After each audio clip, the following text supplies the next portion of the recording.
do meu avô. Então, assim, ó, o que acontece? Eu fiz uma tese de doutorado, né, que um pouco diferente do tradicional. Eu não quis trabalhar com história da Palestina ou geografia, né, o contexto geopolítico da Palestina de uma forma objetiva. Eu quis entender como é que os palestinos conseguem se levantar até hoje sabendo que vão morrer. Porque essa é a realidade dos palestinos, né? Eles vão se levantar, mesmo jogando uma pedra, eles sabem que o risco de morte é iminente. Eu estou aqui no Brasil, estou confortável, né? Eu fui bem recebido pela comunidade brasileira, né? Na verdade, meu pai e minha mãe, né? Porque eu sou brasileiro, tá? Eu nasci no Brasil. Mas, de qualquer forma, hoje, eu percebo que essa comoção mundial, né? Ocorre por conta das imagens que, por mais que o sionismo tente bloquear, né, através da sua grande mídia, televisão, né, não consegue por causa das redes sociais. Eles bloqueiam um, mas tem outro, tem outro, tem outro, tem outro. Então, a resistência está em todos os lugares e a transmissão de imagens hoje é instantânea. Então, a quantidade de pessoas que estão transmitindo ao mesmo tempo lá da Palestina é gigantesca. Né? Infelizmente, os repórteres que estão lá, né, boa parte deles já faleceu, né? Que Deus esteja com eles, né? E não temos mais deles, mas temos de outros, né? De outra resistência. Então, assim, ó, eu, desde criança, eu vejo meu pai e minha mãe. Meu pai veio em 62 para o Brasil, né? Eu não digo refugiado, porque na verdade ele foi expulso de lá. Tá? Chegou aqui no Brasil sem falar a língua, sem nada. Ele pegou um navio clandestino e veio para cá, né, de mãos abanando, e conseguiu se virar. Minha mãe veio em 67, porque em 1967, não sei se vocês conhecem a história, mas Israel invadiu os países ao seu redor, né? Daqui a pouco eu já mostro isso para vocês. E dentro da Palestina, eles chegavam nas aldeias, na prática, tá? E faziam horrores com as pessoas das aldeias, né? Expulsar, não só expulsar, mas o meu avô tinha 3 filhas, adolescentes. Então, o medo era que elas fossem estupradas, tá? O medo é que elas fossem estupradas, tinha um grande objetivo, né? Que é de não reprodução na Palestina, né? Não reprodução dos palestinos. Né? Então, elas ficariam prejudicadas para casar, vamos dizer assim, né? Não proibidas, né? Mas vamos lá. A ideia era essa. Então, meu avô não aguentou e foi embora, veio para o Brasil e sabia da receptividade dos brasileiros aqui com os palestinos, tá? Bom, de qualquer forma, desde que eu nasci, eu me entendo como palestino. Meu pai e minha mãe falavam comigo em árabe, só em árabe. Eu aprendi o português, não sei como, não me perguntem isso, porque eu sei que eu aprendi, né? Esse português que eu tenho hoje é porque eu nasci no Brasil, televisão, sair para a rua para brincar com os amigos, tudo, né? Normal, uma vida num estado, né, que fala português. Então, dentro de casa, era só o árabe ou voava um chinelo, né? Então, tinha que falar árabe e pronto, com meu pai e com minha mãe. Então, eu aprendi, graças a Deus, mas com muito sofrimento da minha família o tempo inteiro, porque a esperança deles era de retornar, sempre foi de retornar para a Palestina. Então eles foram expulsos de lá e sempre pensando, vou voltar, um dia vou voltar, um dia vou voltar, e não aconteceu essa volta. Então a nossa vida aqui no Brasil foi bem difícil por conta disso. A esperança do retorno, né, ela tem consequências. Então os meus pais queriam que eu casasse com uma palestina. Então, quando eu casei com uma brasileira foi um escândalo para eles. Não é porque eles não gostam de brasileira, pelo contrário, tá? Mas eles não queriam que isso acontecesse, porque a esperança deles é que a gente retornasse, formasse uma família na Palestina, sabe? Então, para compreender o processo, né, de tudo que está acontecendo com os palestinos hoje, acho que é a necessidade de expor essa parte, né? O que acontece agora é só uma consequência de tudo que vem acontecendo há mais de 100 anos, não são só 75 anos de história. O surgimento do sionismo se dá em 1892, depois 1896, com a publicação do Theodor Herzl, né, do Estado Judeu, né, a publicação do sionismo de verdade, o que é o sionismo, que é essa política que todo mundo fala hoje, né? Então, é uma política que diz que quer um Estado, nada mais do que um Estado, né, judaico em algum lugar do mundo, para o povo judeu, porque eles estavam sofrendo perseguições em alguns lugares do mundo. tá? Principalmente no leste europeu. Então, né, tinha vários estados possíveis, se falou em Uganda, se falou em Patagônia, na Argentina, se falou em vários outros lugares. Mas, né, a ideia mais forte veio não veio dos judeus, tá? Veio dos cristãos, né, que, vamos dizer assim, não... É uma coisa muito política, as pessoas usam muito a parte religiosa, é por causa da religião, mas não é.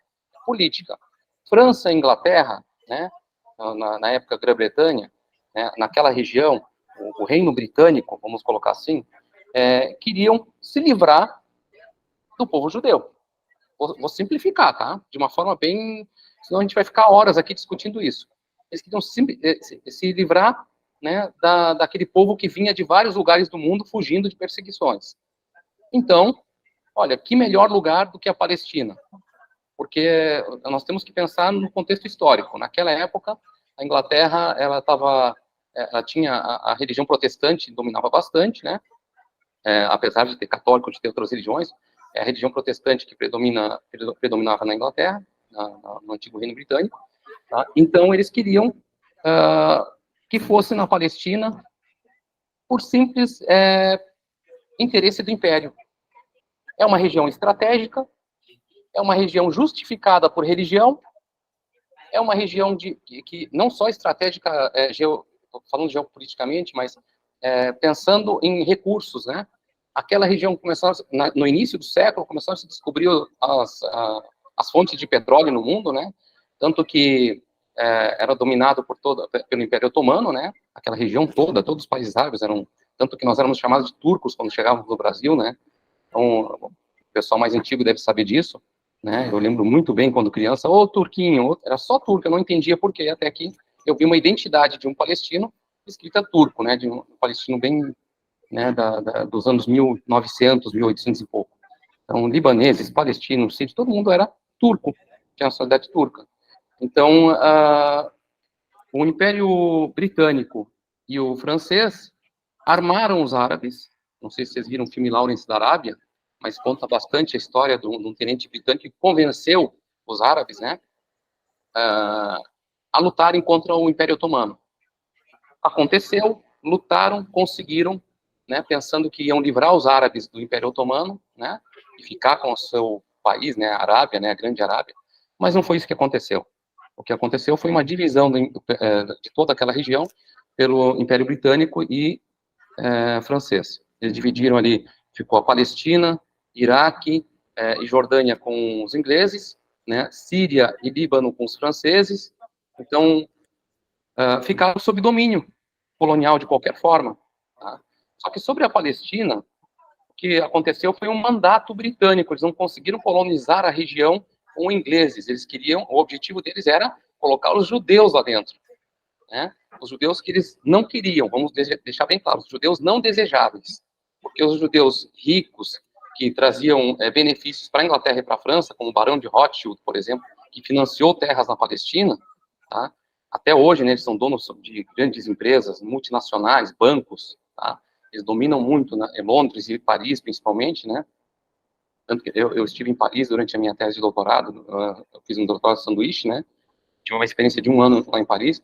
Não podia se falar muito em Palestina porque é muito difícil, é muito agressivo lá. O sionismo, né, é muito forte.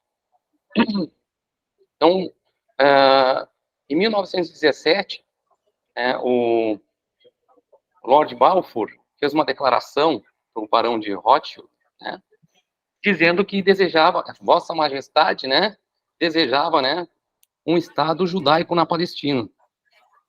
E se eliminaram todas as possibilidades, então, as outras possibilidades de um Estado judaico em qualquer outro lugar do mundo. Então, fincaram esse objetivo de declarar um Estado judaico na Palestina. Nessa declaração ele fala de respeito ao povo que estava lá, né, que respeitar o povo que estava ali, mas de uma maneira esdrúxula até, são pouquíssimas palavras, né, que falam na declaração, que levou, no final, a 1947, a ONU a fazer um plano de partilha, porque essa ideia foi sendo instigada cada vez mais, né, e eles criaram até um livro branco, né, o Império Britânico, eu estou tentando resumir as coisas, tá, gente, para não ficar muito tempo, muito extenso. Criaram um livro branco de controle dos judeus na Palestina, para mostrar para os palestinos, não, olha só, nós estamos controlando a entrada das pessoas, são pessoas que estão sendo perseguidas no mundo, então estão entrando aqui porque é perseguição. O que aconteceu foi que eles não conseguiram comprar mais terras do que 3% de toda a Palestina. Depois disso, eles perceberam que ninguém mais queria vender, perceberam o plano, né, que era de tomada das terras, primeiro comprando, tinha o Fundo Nacional Judaico, que foi criado, está lá até hoje, né, trabalhando, né, em função disso, né, de compra de terras, de armamento da população, coordenar política, coordenar comunicação.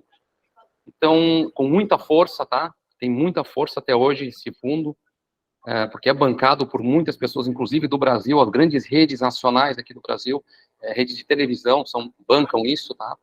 Então, a gente tem uma influência muito forte do mundo inteiro, CNN, Record, SBT. Eu lembro quando eu era criança, eu via o Silvio Santos mostrar, estou doando aviões de guerra contra os terroristas palestinos, né, que atacam a população israelense. Então, sempre dessa forma, tá? Sempre dessa forma. Então, eles criaram essa política, né, de que era necessário criar um Estado judaico, tinha que ser na Palestina, tá? Porque o povo judeu sempre pertenceu àquela terra. E começaram a fazer a troca política pela troca religiosa. Agora é melhor falar de religião, porque quem é que cultua mais a Palestina do que os cristãos no mundo? Então, a maioria religiosa do mundo é cristã. Então, a gente tem que conquistar o coração dos cristãos. E foi isso que aconteceu. Eles convenceram, né, as autoridades cristãs do mundo, né, de que era necessário um Estado na Palestina porque era a terra prometida dos judeus, e o convencimento não foi difícil, foi fácil. Em 1936, estou dando um salto agora, tá, de 1922, no início do mandato britânico, em 1936, teve uma revolta na Palestina, onde teve uma greve geral. De 36 a 39, está narrada essa revolta pelo Hassan Kanafani, tá, tem um livro, A Revolta na Palestina, de 36 a 39, onde ele narra o que aconteceu lá. Os palestinos entenderam que estavam sendo tomados, a Palestina estava sendo tomada. Vocês devem ter visto vários filmes americanos falando da Ku Klux Klan nos Estados Unidos, os caras encapuzados, chegando nas fazendas, incendiando. Isso aconteceu na Palestina também. Esse exemplo foi utilizado. Tá? Eles chegavam nas aldeias palestinas mais afastadas e tocavam fogo, né? Aterrorizavam as famílias, expulsavam, matavam. Então, os palestinos se revoltaram com essa entrada brusca, né, de judeus na Palestina. Começou a perseguição na Europa ao mesmo tempo, né, uma perseguição que não era tão rígida, mas havia uma certa perseguição já no início do período nazista, né. Então, esse fluxo ficou muito maior e os palestinos, então, fizeram uma revolta. Só que essa revolta, infelizmente, foi fracassada. Em 39, o Império Britânico acabou com os palestinos, destruiu qualquer esperança de que não houvesse, né, a criação de um Estado judaico lá. Porque quando chegou em 1947, nós não tínhamos mais armas, não tínhamos mais nada. Tá? O exército palestino, a guerrilha palestina, mal existia. Tinha pouquíssimas armas, né? A maioria da Primeira Guerra, não tinha quase nada. Enquanto havia uma brigada israelita dentro do exército britânico.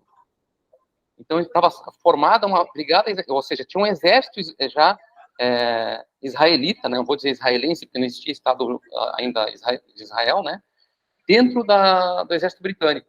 Eles foram amadurecendo a ideia, até que com a eclosão do Holocausto, né, que aconteceu mesmo, aquele massacre, a solução final ali, né, do nazismo, né, aquele massacre, aquele genocídio que aconteceu na Europa, fez com que a população mundial achasse a necessidade de criar um Estado judaico para proteger os judeus do mundo, tá?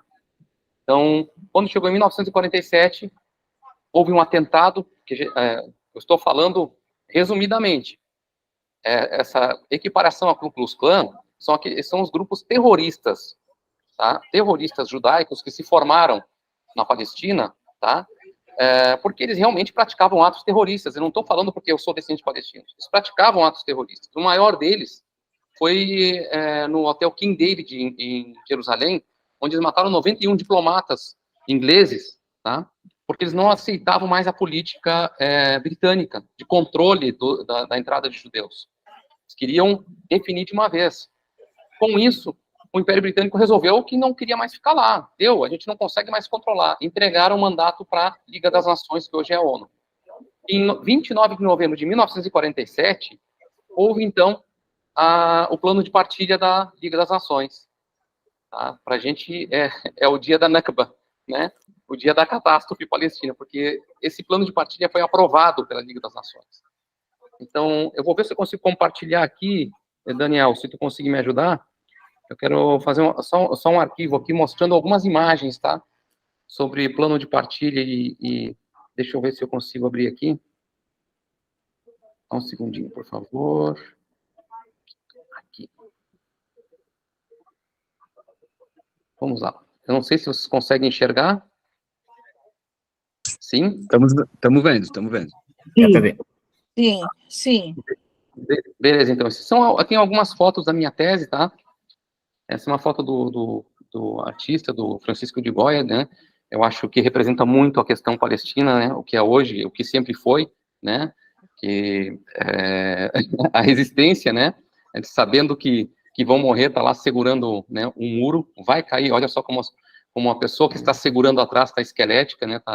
Ela vai perder, vai cair, vai esmagar, mas é resistência, tá? Eu acho isso muito significativo. Eu trabalhei com levantes, né? Os gestos de levantes na Palestina, e a resiliência, a resistência e a desumanização dos palestinos. Olha só, essas imagens aqui que vocês estão vendo são da Palestina antiga, tá? Aí a cidade de Jaffa, né, de 1930, Jaffa em português. Olha como era habitada e como era desenvolvida para aquela época, tá? Ó, esse aqui é a cidade de Nablus.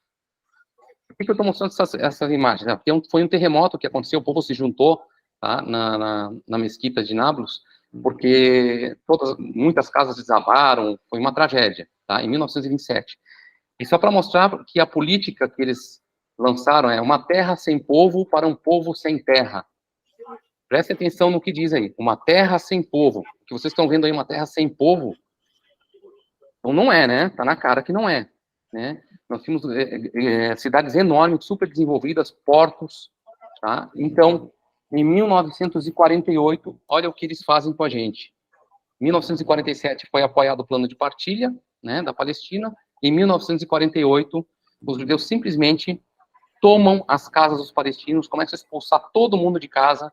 Eles tinham um exército, eles chegavam lá, expulsavam, matavam. Muitos deles eram, principalmente os que vieram da Europa, tá? Com aquela raiva do nazismo, tá? Vou deixar isso bem claro. Tem nomes para dar para vocês, mas tem uma raiva do nazismo, tá? Muitos deles treinados, tá? Muitos com um acordo do Fundo Nacional Judaico, que foi feito com o próprio nazismo, acreditem ou não, né? O Fundo Nacional Judaico tinha uma parceria com o nazismo para compra de terras na Palestina, para que os judeus fossem para a Palestina e saíssem da Alemanha, né? Aquela limpeza étnica da Alemanha foi desviada, né, para a Palestina também, tá? Então, as coisas foram acontecendo de maneira absurda, tá? E quem compartilhava isso, então, eram líderes judeus compartilhavam disso com os nazistas. Depois eles entenderam que também seriam eliminados, e aí, né, aconteceu aquela solução final, e eles mesmos, muitos deles foram massacrados, mas os mais treinados, né, conseguiram fugir para a Palestina, lideraram os grupos Haganah, Stern, Irgun. Essa foto que eu estou mostrando para vocês aqui é do massacre de Deir Yassin, em 1948, tá? É uma pequena aldeia palestina, porque eram pequenas aldeias mesmo que nós tínhamos, e pode ver que a moça de trás está com a mão no rosto, obviamente, né? Quase todas as pessoas da aldeia foram mortas, tá? Tinha poucas pessoas e a maioria foi morta. Aqui para ficar melhor para o som, tá? Acredito que tenha melhorado um pouquinho, que o pessoal estava aqui em casa fazendo outras coisas, agora limpou a área aqui. Então, olha só, a Palestina, até 1947, essa mapinha verde aqui, tá? A resolução não está muito boa, tá? Na hora que eu coloquei não ficou muito boa. Mas isso era a Palestina. Muitos mapas, muitas pessoas mostram o mapa dizendo assim, ó, essa parte branca que está ali era Israel. Gente, isso é mentira, não existia Israel, tá? Essa parte branca nada mais é do que algumas aldeias que tinha população judaica. Que fique bem claro, tinha população judaica que convivia tranquilamente com os palestinos, tá? Até um determinado ponto eles viviam, até 1920 e poucos lá, era uma tranquilidade. Os vizinhos eram só de outra religião, eles não tinham esse problema de ser judeu ou não ser judeu. Então eles se visitavam, eram amigos. Meus pais contavam que tinham amigos, né, deles, eles trocavam comida, sabe? Então essa coisa de que sempre se odiaram, isso é tudo mentira, não existe isso. Tanto que tinha povoados judaicos ali dentro, sem problema algum. E aí o plano de partilha, vamos colocar assim, ó, em 1947 nós tínhamos uma população de aproximadamente 1/3 de população judaica, 2/3 de população palestina. E olhem só este mapa que vocês estão vendo aqui, ó, esse mapa ao lado aqui, tá? Que mostra o plano de partilha. Então, a parte de cima aqui, ó, em laranja aqui, né?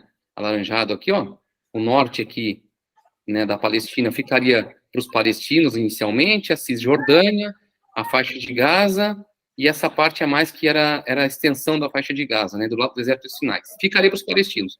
Essa parte de baixo aqui, gente, ela é deserto, tá? Do lado do deserto do Sinai. Tá? Israel ficaria com toda a parte, né, essa parte aqui laranja, tá? É muito árida, tá? Tirando a região da Cisjordânia, que é um pouco melhor. Mas essa região toda aqui, ó, eles tiraram parte que estava habitada e tudo mais, e ficou 56% dessa região da Palestina inteira, vocês estão vendo aqui ao lado em verde, 56% ficaria, então, para Israel, e 44% para os palestinos, e ainda dividido, olha só, um pequeno contato lá em cima, um pequeno contato aqui ao lado.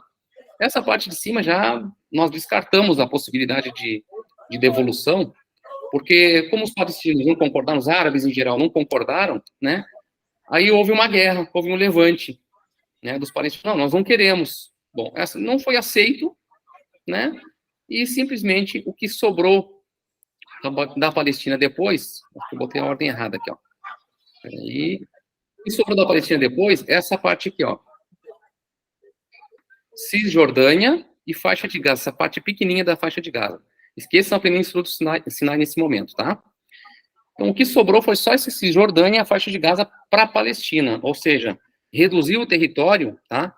Uma parcela bem menor do que essa que aparece no desenho até, porque uma partezinha do norte da Cisjordânia também foi tomada, e nós ficamos com 22% do território, e eles com 78%. Digo nós, palestinos, né? Eu falo como palestino.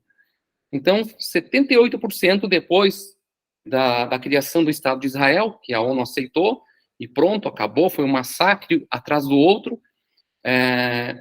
Eu tive a oportunidade, né, de falar com um professor que que fez entrevistas, né, com soldados israelenses da época, né, que eles chamavam uma frente chamada Palmach.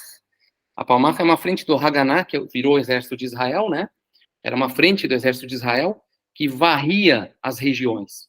Eles simplesmente chegavam lá, ó, ou vai embora, ou morre, né? Não tem essa história.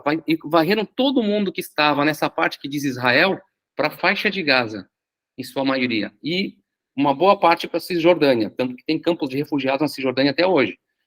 Então, e outras pessoas, muitas pessoas foram expulsas. Né? O número chega a mais ou menos 800 mil pessoas.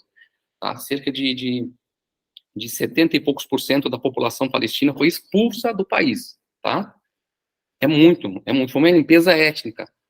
Quantos morreram? Um número, não se tem uma noção básica, 200 mil, 100 mil, 50 mil, não, sabe, os números foram muito espalhados, mas assim, eles chegavam nas aldeias e enfileiravam as pessoas fora da aldeia e metralhavam todo mundo, tá?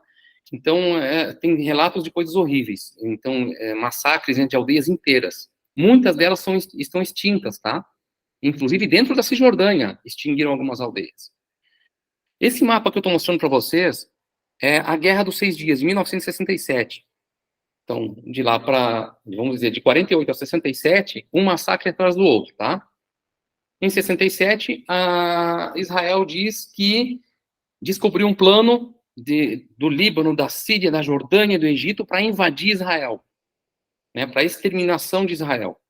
Portanto, eles fazem um ataque surpresa a todos esses países. Eles atacam o sul do Líbano, as colinas de Golã, que são marcadas aqui em cima, ó, né, na Síria, eles tomaram, então, até hoje está tomada essas colinas de Golã, não são estado de ninguém, são estado indeterminado, quem nasce lá tem nacionalidade indeterminada até hoje, entra na Síria, vira sírio, sai para Israel, vira israelense, e não entra mais na região, tá? Eles invadiram a Cisjordânia, tomaram a Cisjordânia militarmente, tomaram a faixa de Gaza militarmente, anexaram a península do Sinai do Egito, tá? E destruíram toda a força aérea do Egito em terra. Eles atacaram o Cairo, atacaram Alexandria, destruíram toda a força aérea do Egito em terra. Essa guerra durou 6 dias, foi um sucesso, e foi para Israel, óbvio, né? Eles invadiram todos esses territórios, e criaram, né, para ficar bem acentuado, eles criaram o Muro das Lamentações, que era o resto de um templo, né? O templo judaico. Então, eles criaram o Muro das Lamentações. Na minha tese, eu falo da teoria, né, do emuramento deles, né? Eles criaram o Muro do Gueto de Varsóvia, depois criaram o Muro das Lamentações e, nos anos 2000, criaram o Muro da Cisjordânia, né? Eles adoram muros, tá? Cercados por muros, né, para se autoproteger e justificar as invasões e as agressões que eles fazem. Bom, então, após 67, resumidamente, o mapa que vocês veem normalmente, né, na internet, tá bem, tem mapas bem melhores do que esse meu aí, o que resta da Palestina que está em verde, né, após 67, e depois, de 67 até os dias de hoje, foram criados assentamentos judaicos na Cisjordânia, e também na faixa de Gaza, tá? Hoje está bem menor essa parte aí, tá? Eu encontro mapas cada vez com menos pontos verdes, tá? Então, já foi tomado, resta um pouquíssimo, acho que 15%, 14% do território palestino, tá? 16% no máximo, tá? Na melhor das hipóteses. Tá? Então, o que significam esses pontos isolados? Onde nós temos maioria palestina, né? Mas estão dominados militarmente e com pontos de controle cheios de assentamentos judaicos. O que são os assentamentos judaicos? Eles são... eu vou voltar depois ali, tá? Ó, eu estou vindo para esse mapa, para vocês terem uma ideia melhor. Os assentamentos judaicos, eles foram criados, né, para ir tomando o resto da Palestina aos poucos. Não tem outro objetivo. Vai se criando, e de onde vêm esses judeus que estão nesses assentamentos? Assentamentos são condomínios gigantescos, com 20, 30, 50 mil pessoas. Tem assentamento com 60 mil pessoas. A gente fala assentamento, parece barraquinha, né? Mas não é. São casas com piscina, condomínios com piscina, né? Tem alguns que tem trem, ônibus, tudo de qualidade, tudo bonito, paisagens idílicas, lindas, tá? E sempre nos pontos mais altos da Palestina, tá? Nos pontos mais baixos ficam as aldeias palestinas, né? E aí eles sofrem por conta desses assentamentos que estão lá em cima. Não sei se você sabe, mas todo judeu pode andar armado. Qualquer judeu em Israel pode andar armado, né? Então eles têm essa política. Os colonos israelenses, a gente chama de colonos os que habitam os assentamentos, de vez em quando, né, principalmente os mais radicais, eles adotam a política de agredir os palestinos nas aldeias, né? E descem, queimam as oliveiras, atiram nas pessoas, atiram nas casas, né? Isso é sem motivo, simplesmente para aterrorizar os palestinos, para eles irem embora. Muitas vezes atiram lá de cima mesmo, fazem tiro ao alvo, e vem pessoas andando lá embaixo, então dão tiros. É horrível, horrível, não tem outra definição, tá? Isso que vocês estão vendo, tá, com setinhas, são pontos de controle israelenses dentro do território palestino da Cisjordânia, tá? Então, eles têm pontos onde o palestino tem que entrar com um documento de autorização para passar. Então, olha só em Nablus, por exemplo. Tem 3 pontos de controle ali, né, para entrar e sair da cidade, tem esses pontos de controle. Não é que possa sair por qualquer lugar, só pode sair por ali. E por esses pontos de controle para entrar e sair, tem que ter autorização do exército israelense. As pessoas passam humilhações, horas nos checkpoints, tá? Que são esses pontos de controle, né, para poder passar. Às vezes eles mandam tirar a roupa, documentos, desmonta o computador, desmonta o celular, como aconteceu com o meu irmão, que era oficial da Marinha aqui do Brasil, foi entrar, foi visitar a Palestina e passou por esse sufoco, ficou pelado durante 7 horas em frente aos soldados israelenses, humilhando ele, né? Com o computador desmontado, o celular desmontado, isso que ele era oficial da Marinha do Brasil, tá? Então, não adianta nada, né? Basta que eles vejam o sobrenome. Eles vejam o sobrenome na hora que está entrando, como viram o meu, eles sabem que a gente tem terras na Palestina. Então, a gente é perigoso para eles. Nós podemos entrar na justiça israelense e reivindicar essas terras, incomodar, né? No direito internacional, a gente tem o direito à terra, né? Tem resolução da ONU aprovando isso, né? O retorno dos palestinos. Então, eles odeiam a gente. Eles odeiam porque a gente pode querer. Quem são esses colonos que estão lá habitando os assentamentos? Eu já vi aqui no Brasil, aqui em Florianópolis, tá? Pessoas receberem propostas para ir morar em Israel. Eles recebem a proposta com um caixa de 80 a 100 mil dólares, né? Com moradia, escola, tudo pago, para ir morar lá. E então, eles juntam um certo grupo, um grupo bem grande, pronto, já temos um número X, a gente pode desabitar a região tal, eles vão ali, tiram as pessoas, à força, algumas eles dão indenizações, tá? Mas a pessoa é obrigada a sair no dia seguinte, na semana seguinte. Geralmente eles chegam com um documento, não é mais teu. Pronto, tu vai receber uma indenização, vai embora, acabou. E aí, então, essas pessoas que vêm de outros lugares do mundo vão para lá. Antes, eles não tinham muita informação de que era de palestinos. Porque eles chegaram lá, estava tudo construído. Agora, eles chegam lá para morar nas casas. Israel não está se dando nem ao trabalho de desmontar essas casas, de derrubar. As pessoas chegam lá e tem palestinos na porta da casa dizendo, vocês vão tomar minha casa? Eles não tem nada com isso, te resolve com o governo. Porque as casas são do governo israelense e, né, doadas para essas pessoas. Então, a gente vê direto o que está acontecendo. Eu vi ontem a invasão da cidade de Jenin, porque a resistência em Jenin é muito forte. Nablus, Tulkarem, Ramallah é a capital administrativa da Palestina, né, da Cisjordânia. A minha irmã trabalha no consulado brasileiro em Ramallah, ela participou da retirada. Alguns dos que estão presentes aí nessa palestra devem conhecê-la, a Fátima, tá? É minha irmã, ela trabalha lá. Ela fez de tudo para conseguir com que os brasileiros sejam palestinos, né? Brasileiros palestinos sejam repatriados, tá? Ela está trabalhando até agora para que mais palestinos que queiram sair venham para o Brasil, tá? Belém, né? E Hebron, que é muito, muito castigada, gente, muito castigada, tá? Hebron é uma cidade, ela e Jenin, né? São invadidas constantemente, né? O mercado público de Hebron, não sei se vocês já viram imagens, né? Eles têm uma rede em cima, porque chove cocô, saco de mijo, sabe? Todos os dias, tá? Todos os dias. Os judeus jogam coisas lá de cima. Então, é horrível, gente, é horrível, né? O muro da Cisjordânia, que na verdade, se vocês olharem esse mapa aqui, ó, o contorno do muro é essa parte laranja, tá? Não é só o muro que vale, a gente tem bloqueios o tempo inteiro, mas o muro ele contorna toda a parte, toda a Cisjordânia, inclusive passando por dentro de cidades, dividindo a cidade ao meio, tá? Dividindo aldeias ao meio. As pessoas têm parentes que têm que pedir autorização para ir visitar os parentes do outro lado, né? Tem noiva do outro lado, tem que pedir autorização para visitar a noiva, tá? É horrível. Tem gente que não consegue essa autorização. Então, o muro, os palestinos passam por isso todos os dias, ó. Essas imagens que vocês estão vendo aí são imagens do muro, da passagem. Ó. Essa que vocês estão vendo logo abaixo, eu passei por ela quando eu fui em 2019, tá? De Calândia. A gente agora está um pouco melhorada, né? Está mais bonitinha, né? Mas esse tumulto, as pessoas passam umas por cima das outras, inclusive, em horários de pico, né? Esse tumulto, eles mesmos, os palestinos chamam de curral, né? E os israelenses também chamam de curral. Ah, vai passar pelo curral, né? Eles apelidam, né, eles fazem zoeira contra os palestinos, o tempo todo debocham deles, o tempo inteiro. São horas para passar por esse sufoco aí. É horrível, gente. Para ir trabalhar, né, desse jeito, é uma fila enorme. Para voltar do trabalho, outra fila enorme, passando por humilhações o tempo inteiro. E pode chegar aí e dar volta, tá? Se eles acharem que não tem que passar, não vai passar, tem que voltar.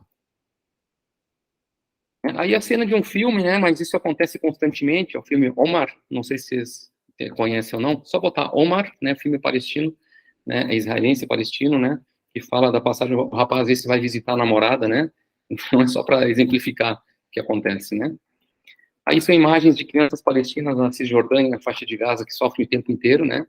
E já desde crianças elas sofrem com isso, então vocês imaginam o que acontece, né? A revolta vem desde criança. Essa imagem que eu estou mostrando agora, Mohamed al-Durra, esse menino foi assassinado, ele ficou num tiroteio, dizem, né, os israelenses, que ele ficou num tiroteio entre palestinos, né, que estavam num posto, e israelenses no outro posto. Foram 45 minutos que eles ficaram aí, né, atrás desse tambor aí, né, e levando tiro do exército israelense, até que eles deram não sei quantos tiros no pai, e vários tiros na criança, a criança acabou falecendo, tá? Foi assassinada, né, falecendo, morreu. Foi assassinado pelo exército israelense. Eles dizem que isso é uma fake. Gente, as fakes que a gente recebe aqui no Brasil não são à toa. Eles produziram uma matéria gigantesca, tá? Tem produções no mundo inteiro que falam sobre como que isso foi feito pelos palestinos. Eles produziram um documentário para mostrar que isso não é verdade, que o menino não morreu, que não aconteceu, que os fatos não aconteceram, que as imagens não são de verdade. A criança estava lá, mas não, tudo fingimento. Tudo isso aí é fake que vocês estão vendo. Isso não acontece. A gente hoje vê em vídeo, né? A gente vê vídeo. Aqui eu tinha as imagens, né, de muito tempo atrás, estava louco para botar na minha tese. São imagens mais antigas, né? De crianças sendo presas. Eles pegam na porta da escola e levam as crianças, né? Como esse menino que vocês estão vendo abaixo aqui, ó. Eles pegam as crianças e levam presas. Vocês viram a imagem ontem, anteontem, né? De crianças sendo soltas, com 13, 14, 15 anos. Não são essas crianças de 10 a 12 anos que a lei israelense permite a prisão. Toda criança que joga uma pedra contra um soldado israelense, contra um jipe israelense, que entra na Cisjordânia para aterrorizar os palestinos, essa criança vai presa, pode ficar presa de 6 meses a 2 anos de prisão administrativa, que eles chamam, né? Colocam ela numa solitária, não tem advogado, não tem parente, não tem ninguém, e vão torturando a criança para ela passar nomes, né? Machucam, batem, espancam, matam, né? Essa menina que aparece de rosa aí, a Red Tamimi, ela tá tentando evitar a prisão do irmão dela, né? O primo, não, já nem lembro mais direito. Pessoas da família dela foram presas, foram mortas. Então, essa menina, ela tem uma resistência tão grande, né? E ela agride os policiais, ela dá tapa, ela foi presa, foi solta e agora foi presa de novo, tá? É a resistência palestina, gente. É a resistência. As pessoas não aturam mais. É o dia a dia deles, é horrível. Quando nós estivemos lá, para a gente ir para o aeroporto, porque a gente quis ver como é que era ir para o aeroporto, tá? A gente podia ter voltado para a Jordânia, porque os palestinos não têm direito a pegar avião, não pode ir para o aeroporto de Tel Aviv. O palestino não vai pegar avião. Se a tua nacionalidade é palestina, tem que ir para a Jordânia de ônibus, passar 5, 6 horas para fazer 70 quilômetros de viagem, para conseguir pegar um avião, tá? Passando por tortura psicológica. Nós não, como brasileiros a gente foi. Passei por sufoco, segurança e tudo mais, separaram a família, mas conseguimos pegar o voo. Gente, é horrível, tá? É horrível. Para poder pegar um voo e sair, né, da Palestina, o rapaz, com uma placa diferente, tá? Tem que ter uma placa com autorização do governo israelense, nos conduzindo para lá, foi parado, foi humilhado, e eu vi que ele estava encarando os soldados. Eu fiquei com medo, porque meus filhos estavam juntos, né? Os soldados israelenses não pagam nada para apontar arma para os seus filhos, tá? Eles apontaram arma para os nossos filhos várias vezes, tá? O tempo inteiro para aterrorizar a gente. E eles entravam, apontaram armas para a gente, para as crianças, e o rapaz enfrentando, empurrando eles. Eles não têm mais essa coisa, esse medo, não existe mais medo. O palestino tem não só a resiliência, a resistência não dá para descrever, porque eu não tenho essa coragem que eles têm. Não tem, porque a gente não passa por isso, a gente não vai saber nunca enquanto não passar. A não ser as pessoas que estão aqui assistindo, que passaram por isso, sabem o que esse sufoco e o que é resistir. Então elas encaram os soldados israelenses, tá? Óbvio, né, com medo de perder a vida, de bombardeios, né, que são muito covardes, né, eles bombardeiam, destroem, acabam com os palestinos sem eles verem um soldado, né, ataques aéreos. Então, esses são os assentamentos, olha só, embaixo, vocês estão vendo a primeira imagem embaixo, né, são aldeias palestinas, lá em cima tem um assentamento judaico com uma torre, né, tipo um panóptico, né, para ver todas as direções onde estão os palestinos, tá? E olha só como é que é uma aldeia, um assentamento judaico na Palestina, né? Um assentamento judaico é desse porte aí, grande, né? Isso que é uma imagem antiga, tá? As imagens mais recentes mostram as piscinas e tudo mais. Eu quero voltar para Gaza, tá? Ir para Gaza para mostrar isso. Essa imagem que vocês estão vendo aí é de 2018, tá? Onde eu estive lá na Palestina, a gente visitou alguns campos de refugiados. Eu fiquei só 4 dias na Palestina. A gente foi para Shatila, no Líbano, onde teve um massacre em 1982.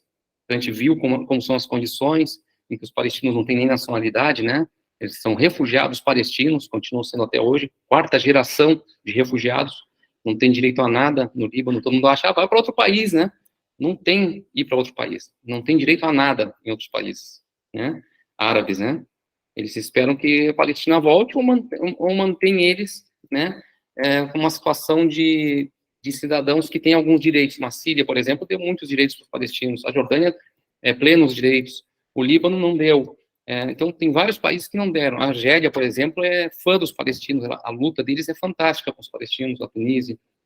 Bom, essa imagem aí é uma das imagens da Marcha do Retorno, dos palestinos que foram para a fronteira daquela cerca que vocês viram em 7 de outubro sendo derrubada, né, pelo Hamas, né, e muitas pessoas começaram a ir depois da oração de sexta-feira para essa cerca jogar pedras contra os soldados israelenses que estão lá do outro lado fazendo tiro ao alvo, que estão quem está ali, não tem uma cidade lá, e alguns soldados israelenses e posto de controle, tá, muito bem armado, né, e os atiradores lá esperando qualquer reação palestina para poder atirar.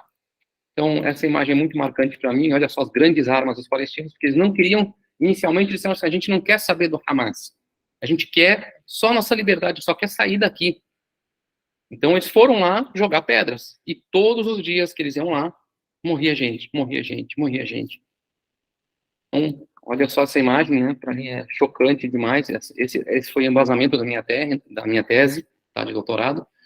O cara, o Fadi Abu Saleh, ele perdeu as 2 pernas no bombardeio em 2008, e mesmo assim, com uma funda, ele está jogando uma pedra contra os soldados israelenses.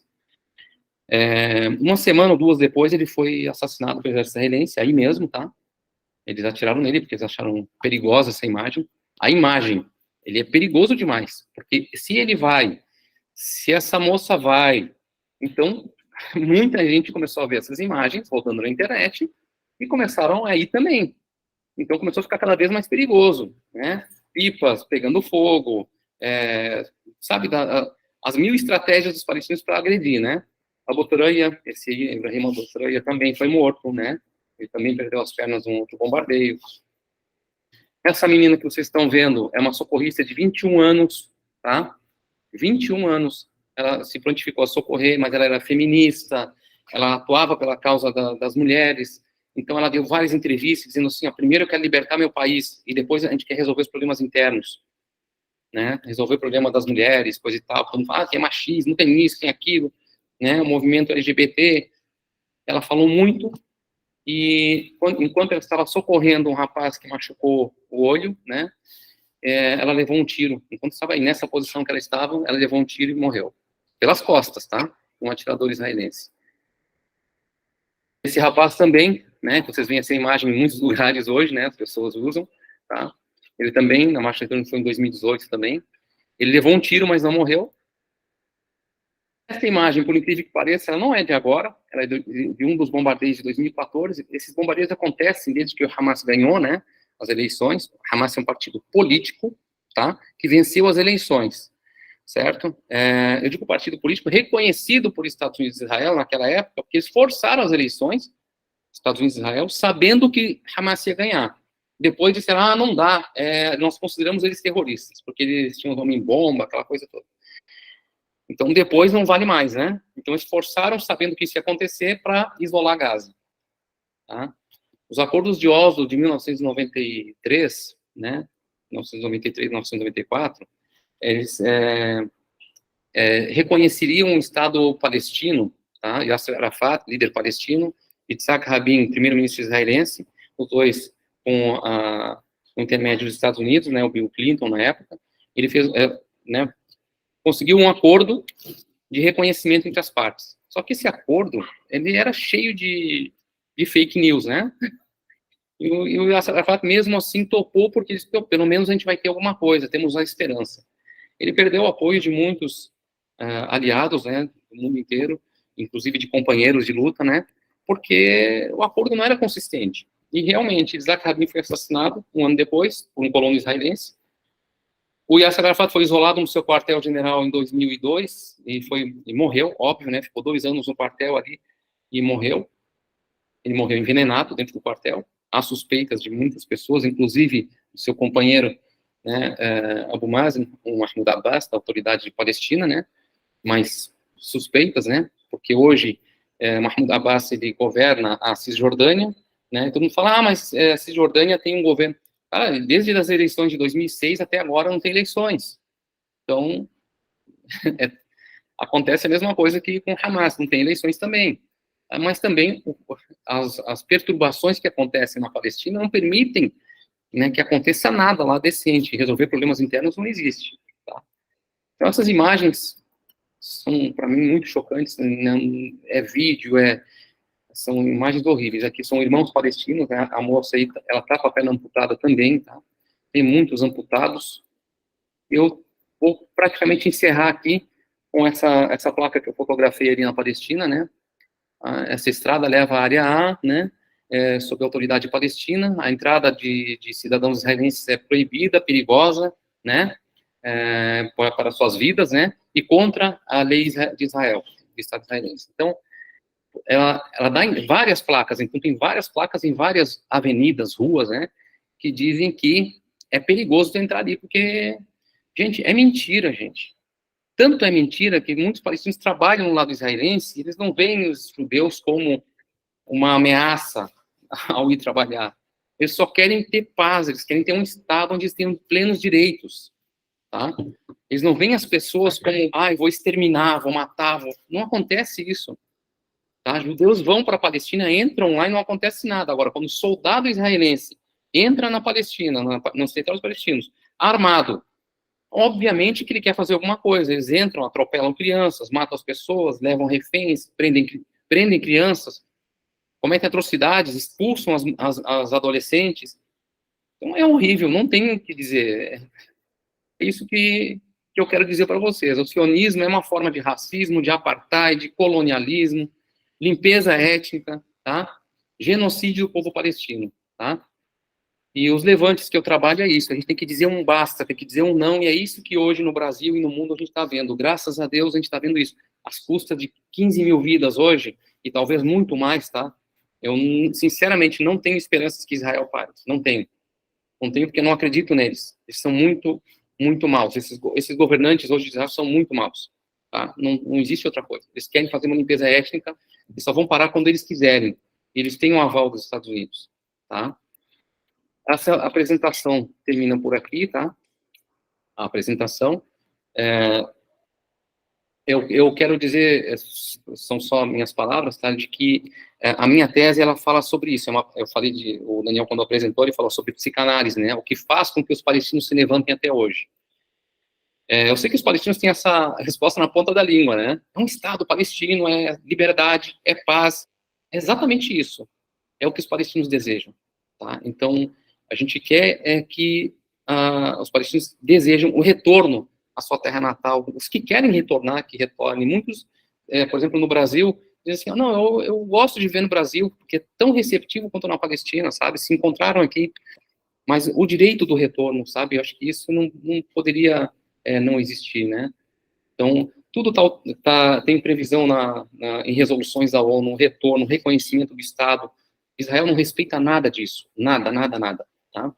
Então, os acordos de Oslo, pelo menos, qualquer coisa, a gente só quer um Estado palestino nessa região. Cisjordânia, faixa de Gaza e algo que ligue as duas coisas, pronto. Mas nem isso a gente tem. Quando a gente fala Palestina do rio ao mar, essa é uma maneira de dizer que a gente queria a Palestina histórica, sabe? Mas não, a esperança é mínima, né? Então, é isso, gente. Daniel, tô contigo aí, tá?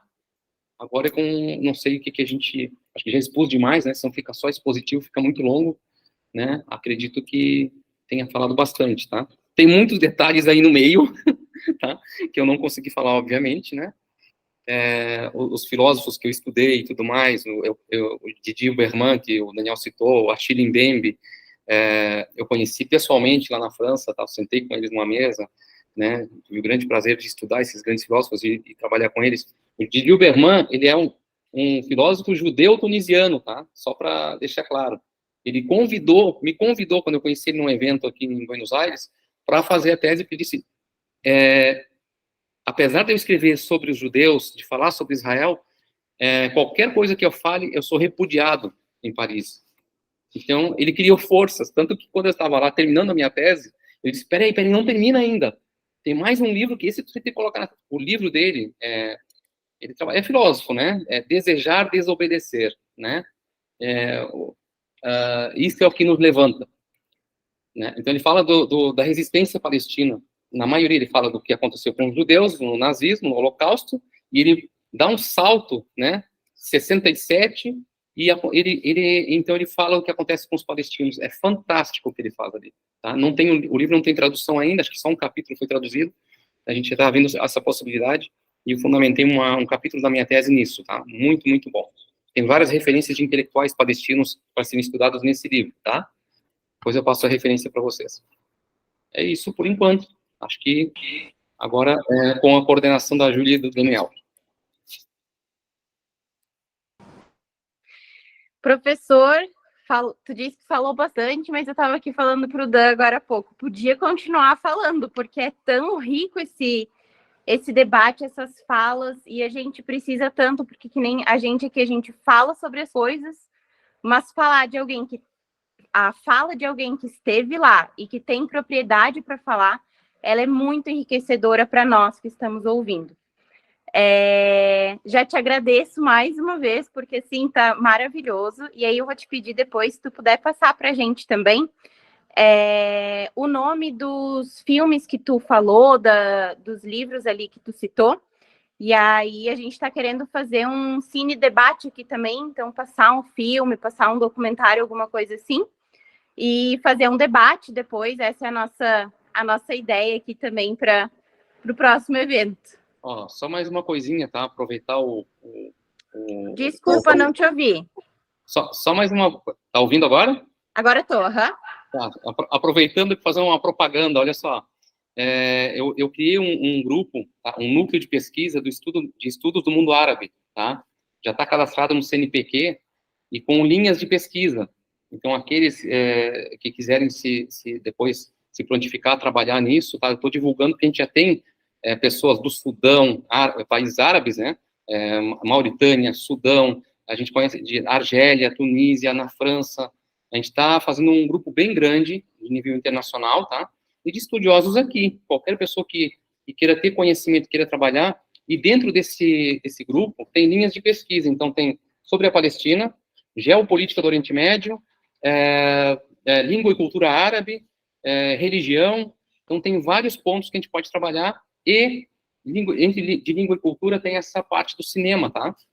Então, a gente quer expandir esse núcleo para vários locais, e vocês estão convidados aí do Comitê da Palestina, tá? De fazerem parte, tá? Depois a gente pode conversar melhor sobre isso, mas o pessoal todo que está assistindo quiser fazer parte também, eu convido todo mundo, tá? É o NEMA, Núcleo de Estudos do Mundo Árabe da UFSC, tá? É recém-criado, ainda não tem muita coisa, tá ainda em projeto, né?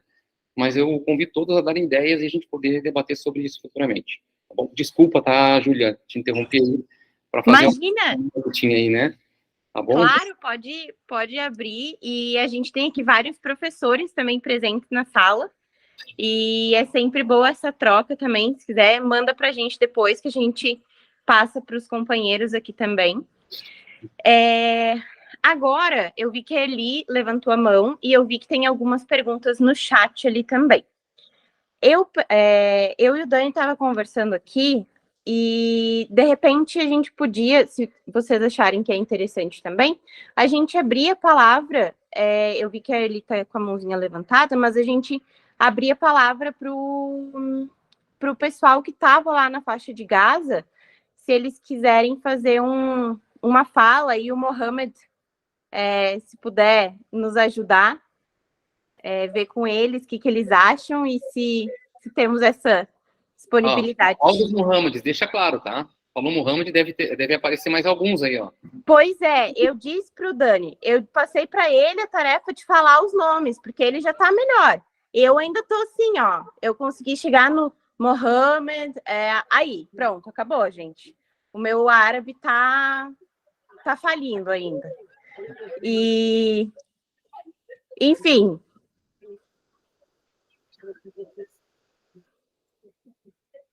Boa tarde. Então, eu vou deixar na mão do professor, porque o Ahmed e a esposa dele são da Palestina, e o professor também é de lá. Então, eu acho que ele vai, né, para traduzir seria melhor, porque eles falam a mesma língua e o dialeto também, né, eu mesmo. Então, eu vou passar para o Ahmed. O professor pode chamar ele também, se quiser perguntar alguma coisa, para mim sem problema nenhum. Há uma pequena dificuldade na língua, tá? Porque o meu árabe é o falah, e muito antigo, tá? Que foi ensinado pelos meus pais, e eu não me atualizei tanto. Eu falo árabe mas eu tenho minhas situações, sabe? Sem problema. Eu vou deixar a palavra para ele também. Ahmed, بتسمعني حبيبي؟ اسمعك تفضل. Tudo bem. Se quiser falar em português, fica à vontade. Em árabe também, sem problema, tá bom? Daniel, qual a pergunta, né? Se quiser perguntar para ele também. Ele fala um pouquinho português. Acredito que ele sabe também explicar, mas pode perguntar para ele, tá bom? Ele está escutando. Obrigado, Mohamed. Ahmed, se você estiver me ouvindo, primeiro agradecer a tua presença. Eu sei que deve ter sido difícil os últimos anos, né? E eu sei também que você voltou antes desse processo que tem acontecido agora, desde o dia 7 de outubro. Se você puder nos falar um pouco, na verdade não é uma pergunta, mas se você puder nos falar um pouco sobre o que tem acontecido, como é que você vê esse processo e como é que foi toda essa negociação, como é que você viu essa negociação que foi com o governo brasileiro, com o governo egípcio, com o governo israelense, para a liberação das pessoas, dos brasileiros ligados e parentes, para poderem vir até aqui ao Brasil de volta, que foi o que aconteceu agora nos últimos dias aí.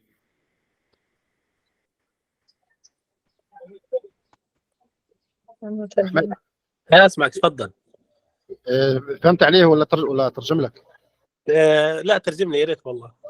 تمام. هو دانيال سألك يعني أول شيء بيشكرك كثير لأنك شاركت معنا في هذا الاجتماع، وفي الحقيقة ليس سؤالا وإنما يريد أن يعرف يعني الأجواء اللي كنت أنتم عايشينها وكانت زوجتك عايشتها، وكمان يعني شو اللي صار وشو المفاوضات اللي صاروا لحتى استطعتوا أنكم تطلعوا من فلسطين وجيتوا على البرازيل.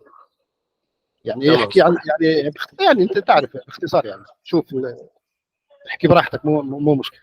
تمام. Olá, tudo bem? Para todos, meu nome é Ahmed, eu pouco falo português, eu agora falo árabe, meu amigo Mohamed, tradutor para português. Muito obrigado para todos.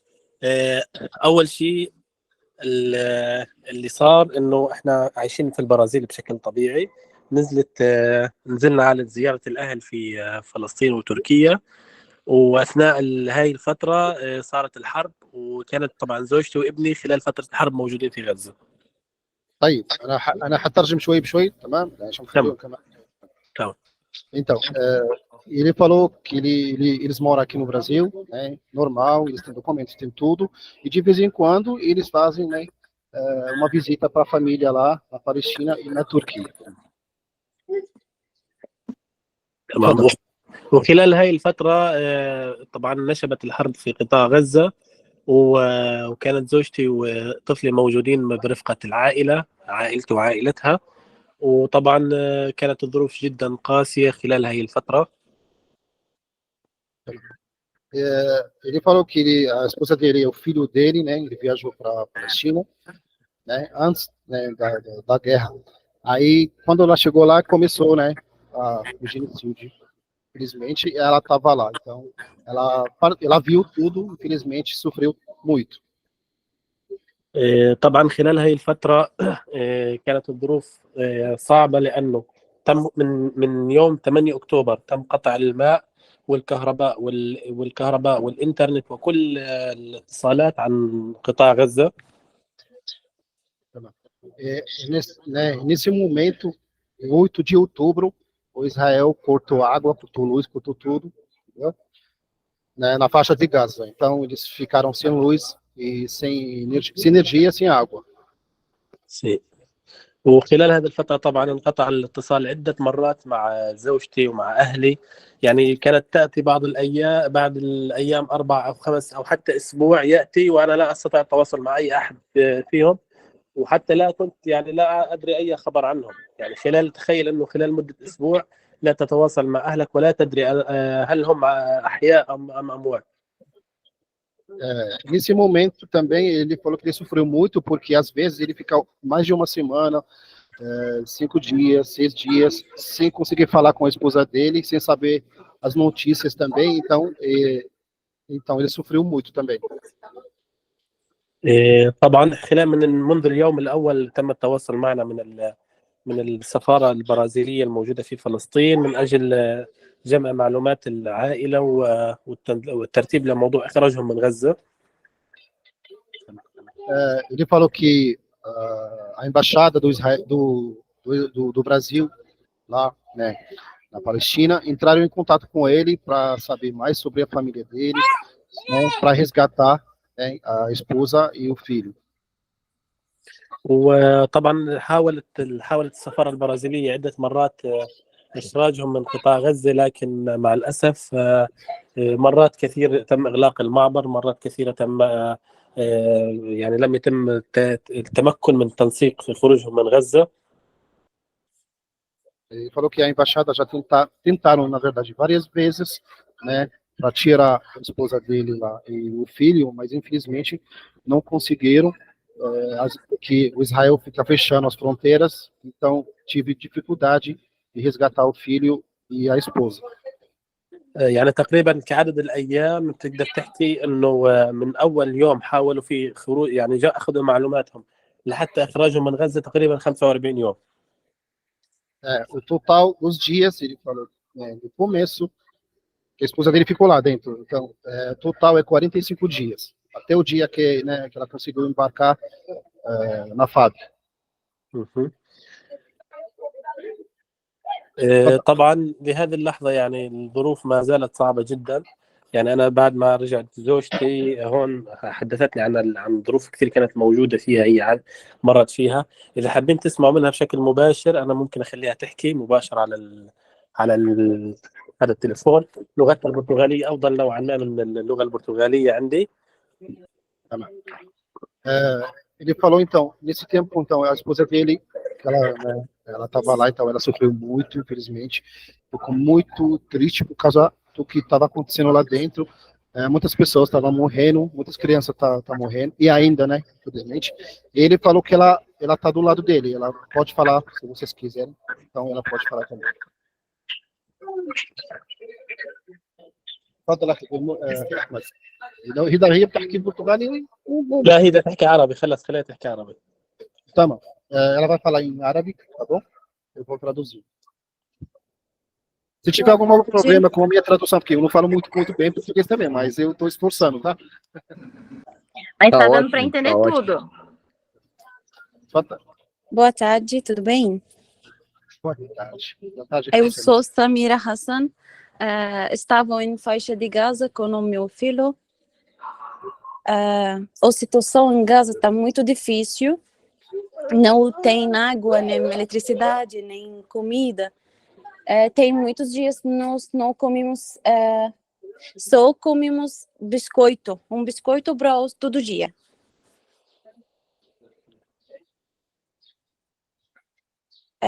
Também não tem internet. Até agora não tem internet, porque não tem eletricidade, não tem gasolina. Então não consigo encontrar com a minha família. Eles agora em Gaza. يعني لسه في عائلة موجودة عندكم في غزة يا سميرة؟ Sim.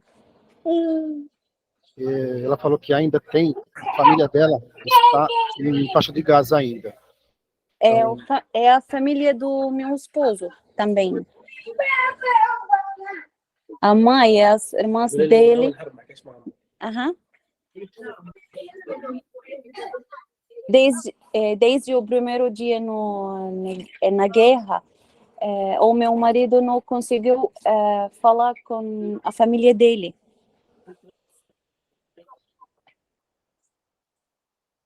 Professor, se quiser perguntar também alguma coisa, pode falar, tá bom? Além disso, tem muito mulher.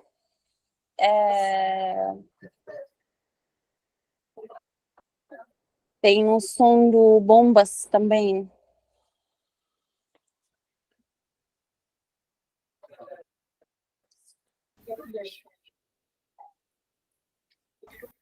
Pessoal, eu ia sugerir uma coisa, agradecer a Samira, ao Ahmed, sugerir que a gente possa, de repente, num segundo momento, fazer uma entrevista com eles, a gente poder ter um espaço para poder fazer uma entrevista e também divulgar, para aprofundar um pouco, se o Mohamed puder participar, o Mohamed El Albani, se puder participar para nos ajudar com a tradução e também com a experiência que ele também tem com refugiados, para poder participar dessa entrevista. Vamos deixar um encaminhamento aí da gente, de repente, já conversar depois do privado para a gente ver essa proposta, tá certo? Tá bom, sem problema. أخي أحمد عميد شكروك كثير وقال لك إذا ممكن بعدين ممكن إن شاء الله تعالى يعملوا مقابلة معك أنت وزوجتك إذا حابين وإذا ما عندكم مشكلة. تمام؟ تمام إن شاء الله. Sem problemas. تمام. Perfeito, gente.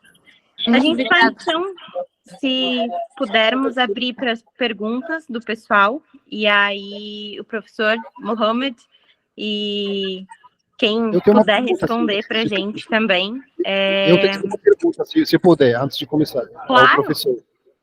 Porque, né, como o professor já fez várias pesquisas, então eu vou perguntar só uma coisa. Professor, você não acha que o Estado de Israel, os sionistas, né, o que estão fazendo lá na faixa de Gaza, para ocupar o mundo, para deixar o mundo ocupado com faixa de Gaza, enquanto isso, eles estão fazendo um deslocamento muito grande na Cisjordânia. Acho que o povo tá, sabe, no mundo inteiro está esquecendo isso. Infelizmente, todo mundo está falando da faixa de Gaza, né, do que está acontecendo lá, mas eles estão esquecendo, na verdade, o que está acontecendo lá na Cisjordânia. É um dos deslocamentos, que chama, muito, muito grande. O que você, né, pode falar sobre isso para nós, por favor? Respondo agora. Se quiser. Não, eu digo, que normalmente, às vezes, nas palestras pedem para responder depois, juntar algumas perguntas, né? Eu não sei se a gente, de repente, podemos fazer uns blocos, não sei o que tu acha, professor, blocos de 5 perguntas, Pode ser, mas essa acho que é fácil de responder e rápida, né? Tranquilo. O meu xará aqui, o Mohamed, né? تشرفنا حبيبي تشرفنا أحمد وزوجته. Eu disse que é um prazer, tá? Só para traduzir, tá bom? É o seguinte, no meu ponto de vista, não é esquecer. Não é esquecer. Porque o que a gente tem no Brasil é falta de conhecimento, tá? Por falta de informação. Então, as pessoas não sabem. Sempre que fala Cisjordânia, são pontuais. Incursões israelenses na Cisjordânia. Incursões israelenses na faixa de Gaza. Então, assim, hoje está acontecendo isso, mas na Cisjordânia eles não falam quase nada na televisão. A gente não vê, tá? É pouquíssimo. Então, as redes sociais estão mostrando e tudo, mas assim, tem pessoas que perguntam, mas o que está acontecendo lá também na Cisjordânia? Porque não existe o contexto. O contexto de Razan já passou na Globo News, na Band, na CNN, apesar deles ficarem só entrevistando brasileiros israelenses, né, e mostrarem Gaza sendo destruída, tá? Aquele jogo da mídia, né? Isso é uma fake fenomenal que eles fazem, é inteligência, né? Que eles dominam, né, a mídia e eles usam da maneira que eles acham melhor. Então, assim, não é esquecer, é a gente que tem o dever de forçar a barra. Então, assim, como é que a Globo News começou a mostrar algumas coisas? Teve muita iniciativa. Vou falar de uma bem próxima de mim. A minha esposa, ela começou a entrar nas publicações do G1, tá? E da Globo News, né? e da CNN e bombardear eles com vídeos. Todos os vídeos que a gente recebe da faixa de Gaza, ela estava bombardeando eles. A resposta a qualquer coisa que eles publicavam, que brasileiros israelenses, até agora, né, entrevista com brasileiros israelenses, né, estão sofrendo porque tocam as sirenes, nada mais. E os palestinos estão sendo massacrados, ficam esquecidos. Então, ela bombardeou. Então, muita gente, muitos palestinos acabaram aparecendo até na televisão porque eles fizeram essa estratégia de bombardear eles até que 200 mil pessoas, 100 mil pessoas estão vendo aqueles vídeos ao mesmo tempo. Então, Mohamed, a maneira de mostrar é fazendo isso. Vamos lá nas redes deles e responder mostrando vídeos assim, isso vocês não vão mostrar, isso não vão mostrar, até que uma hora fica insuportável. E, no mínimo, eles mostram alguma coisa para conhecimento da população brasileira, entendeu? Que aqui não se mostra nada. E vou falar assim, na Europa o pessoal já conhece muito mais o que acontece na Cisjordânia. Tá? Se ligar o canal francês agora, vários canais franceses estão trazendo sobre o que está acontecendo na Cisjordânia, ao vivo. Eles botam Al Jazeera, sabe? Não é interessante. Né? Bem diferente da nossa mídia aqui. Acho que tá bom, senão vou demorar muito mais respondendo. Não sei se respondeu. Beleza.